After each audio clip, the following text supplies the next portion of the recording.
Los Angeles-based comedian and U.S. military veteran to speak at virtual luncheon. This was the headline. He enlisted in the United States Army at 18 years old before he even finished high school. After joining the Army, Tran spent his entire career as a communications sergeant as well as civil affairs sergeant within the United States Army Special Operations Community. In 2003, 4 days after crossing the border into Iraq, Tran was wounded during a firefight when a sniper's bullet found its way into the back of his skull. He bandaged himself up, continued the mission, and finished his 12-month tour in Iraq, but his wounds would eventually bring an end to his military life. After redeploying to the United States, Thom was medically retired in 2005. Post-combat, comedy saved his life. After touring the United States as a road comic, Tran moved to Los Angeles in 2008, and 2 years later created the GIs of Comedy Tour, a comedic troupe of troops that has toured all over the United States and to nearly 24 different countries, performing to audiences both military and civilian, bringing the healing power of laughter to those who need it most. In 2019, Tran and several members of the GIs of Comedy appeared on the Netflix series Larry Charles' Dangerous World of Comedy, toured nearly 30 U.S. Air Force bases across the continental U.S. The group has raised over $20,000 for the Special Operations Warrior Foundation, a charity that raises college scholarship funds for the children of fallen U.S. Special Operations personnel. When Tran isn't on the road, he makes his home in Hollywood, California, performing at the world-famous Laugh Factory and clubs all over Southern California, and occasionally does some acting, co-starring on Blackish on ABC and SEAL Team and NCIS Los Angeles on CBS. Recently, Tran's love of rock and roll finds him back on the stage playing lead guitar for a heavy metal band and cover band he co-founded called the Thom Tran Band, playing bars and nightclubs in Southern California. So he's a pretty well-established dude. He's got a lot going on. So I saw him and I was like, oh, we got to cover this. We got to cover this on the show. And I thought a fun way to do that would be maybe to check out one of his bits. So what I have pulled up for you guys is one of Thom Tran's performances. This is Navy veteran reacts to Thom Tran, military stand-up comic. Let's check this out.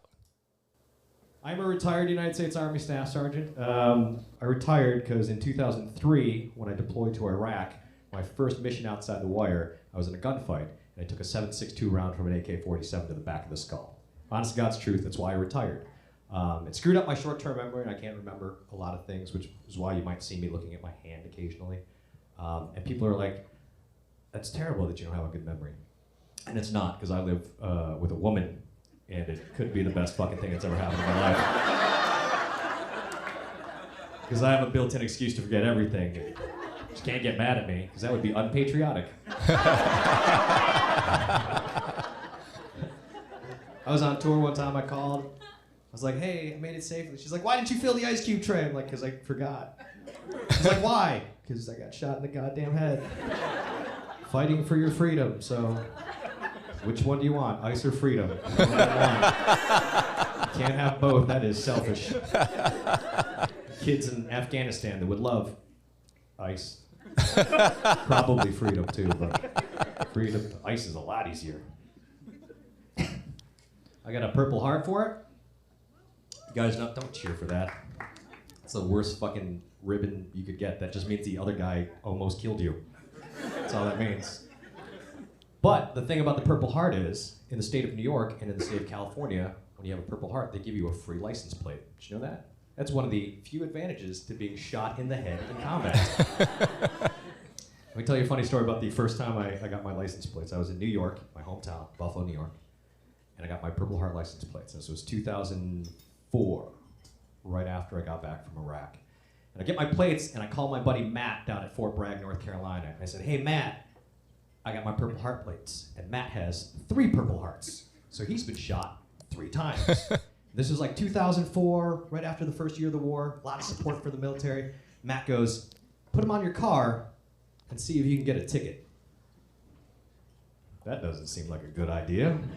So he goes, no, see if you can get a ticket. So I put my plates on my car, and I drive it to Buffalo Police Headquarters, and I park in a handicap spot in front of Buffalo Police Headquarters, and then I walk to a bar and get shit-faced drunk at 11:30 in the morning.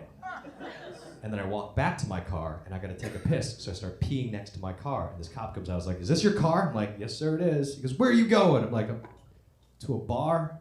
He goes, I didn't ask you where you're coming from. It's not the answer I gave you.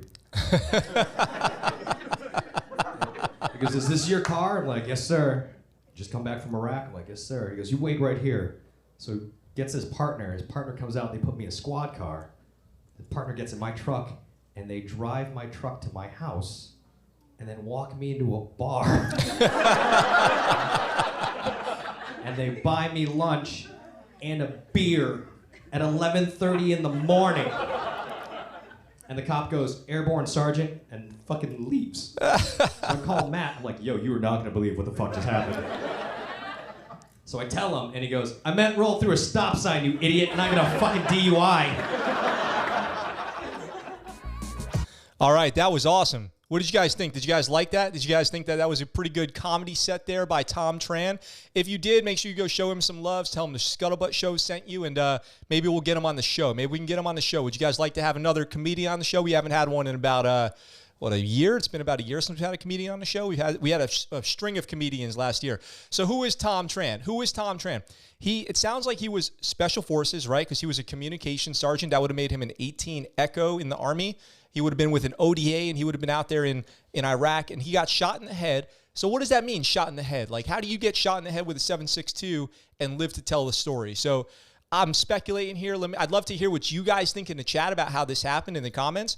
But common ways that people get shot and survive with relatively minor injuries, or survivable injuries, I should say, not to take anything away here, is that bullet could have been a ricochet, it could have been shrapnel, it could have hit his helmet, it could have been a graze. I'm sure he didn't take a round right through the back of the head and live to tell the story. But I'm curious. I'd be curious to know more about the injury and the recovery process. I'm glad that he's doing well now, and I'm glad that he's out there being funny, making a good representation for the military and stand-up comedy, which there's a lot of that. We got Gary Owen, if you guys have ever heard of him, maybe one of the most well-known veteran stand-up comics. But I love that stuff. You guys know I did stand-up comedy last year as part of the Arts in the Armed Services partnership program that I was a part of.